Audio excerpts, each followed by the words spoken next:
ကဲပိန်ပန်းဆိုင်နေတဲ့အတိချင်နေတဲ့သူတွေရှိတယ်မလားအကြောင်းဒီလာမင်းနေတဲ့သူတွေပေါ့နော်အဲ့ဒါနဲ့ပတ်သက်ပြီးတော့မပြောအခုလာဖြေပေးပါမယ်ဘယ်လိုမျိုးပိန်ပန်းနေစားဆိုင်ရမလဲဆိုတော့ပထမဆုံးမဆိုင်ခင်ပိန်ပန်းခါကျတော့အခုမှပြုံးတော့လက်ရှိဆိုင်နေတာကကြောတပတ်ကိုတစ်ခါခူးရတယ်တလားဆိုတော့၄ခါပေါ့နော်ကိုဆက်စားဆိုင်ပြီးတော့ဒီ3လကနေတနည်းအတွင်းဆိုတော့ပန်းတွေကစားပွင့်ပါပြီဒီတနည်းအတွင်းဆိုတာကတနည်းကြော်သွားပြီဆိုတဲ့အခါကျရင်ပန်းပွင့်တွေကကောင်းကိုတွေပြန်ပြီးတော့ရောင်းလို့ရတယ်ပေါ့နော်ဒီကြားချိန်မှာကကြောပန်းပွင့်တွေရတယ်ဆိုပေမဲ့လည်းအယိုးတွေတိုးတိုင်းလည်းရှိနိုင်တယ်ပေါ့နော်အကြောင်းပင်ပန်းဆန်းဆိုင်မဲ့သူတွေဘယ်လိုစားရမှာလဲဆိုရင်တော့ပထမဆုံးဒီအမိုးတွေပေါ့နော်အမိုးတွေတိုင်တွေအမျိုးလုပ်ပေးရမယ်ပြီးခါကျတော့ဒီအောက်မှာဆိုရင်တော့မြေတွေဆိုရင်တော့ကိုအကျယ်ကြီးဆိုင်မဲ့ဆိုရင်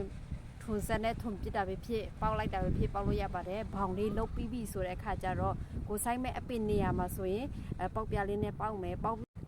ဒီကျွင်းလေးကိုဘောင်မှာဖြစ်သွားပြီဆိုတဲ့အခါဒီကျွင်းလေးတွေကိုဘယ်လိုလုပ်ရမလဲဆိုရင်တော့အဲ့ဒီပေါက်ပြလေးနဲ့ပေါက်မယ်ဒီအပင်အယိုးရှိနေပေါ်မူတည်ပြီးတော့ပေါက်မယ်ပေါ့နော်အဲ့မှာဆိုရင်မြေဆွေးဖွဲပြရဲ့အဲ့ဒါလေးကိုရောထားတဲ့ဟာလေးတွေကိုစိုက်ထည့်ပြီးတော့အပင်လေးတွေစိုက်ရပါမယ်အပင်တွေအရန်ရှိသွားပြီဆိုတဲ့အခါကျတော့လေဒီတိုင်လေးတစ်ခုယူပြီးတော့ထောင်ထားပါမယ်အဲ့လိုပြီးပြီဆိုရင်ရေတွေကိုတေးသေးချာချာပေးရမယ်ပေါ့နော်ပြီးအပေါ်မှာဆိုရင်တော့အမိုးတွေကကောင်းလေးဆိုတာအမိုးတွေဆိုရင်အပားရှိရအထူရှိတယ်အလက်ရှိတယ်ပေါ့နော်အဲ့ဆိုရင်အကောင်းဆုံးဖြစ်တဲ့ဟာကိုသုံးပေးပါဘာဖြစ်လို့လဲဆိုတော့ရေရှည်သွားမှဖြစ်တဲ့အတွက်ဒုက္ခကျတော့ဒီကောင်းတာကိုသုံးမယ်ဆိုရင်ကိုယ့်အတွက်ပိုတက်တာတော့ပေါ့နော်